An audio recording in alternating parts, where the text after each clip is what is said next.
As Congress prepares to look into allegations of child abuse by Border Patrol agents in Yuma, Democrats in the Arizona legislature today called on the governor and attorney general to launch their own investigation.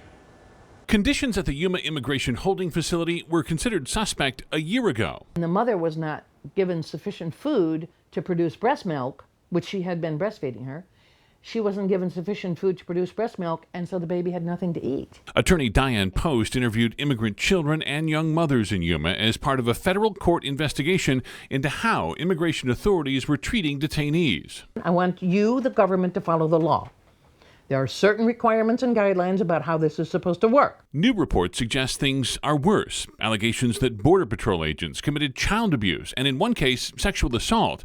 On Friday, members of the legislature's Democratic caucus sent a letter to Governor Ducey and Attorney General Mark Brnovich calling on them to investigate the abuse allegations. But these are allegations, so we need those investigations to be robust. We need to make sure that if those things are substantiated and they really did occur, we need to know what happened, and we need to make sure that people are held accountable. Through his spokesman, Governor Ducey says his office is working with federal officials to ensure children are safe and investigate what happened in Yuma.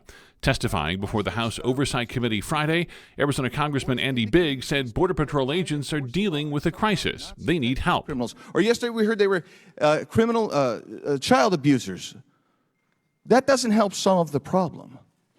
It's a real problem. We need to solve it. We can do it. We have to do it. 2 congressional hearings are scheduled for next week, looking into what happened at the Yuma facility and others in Texas.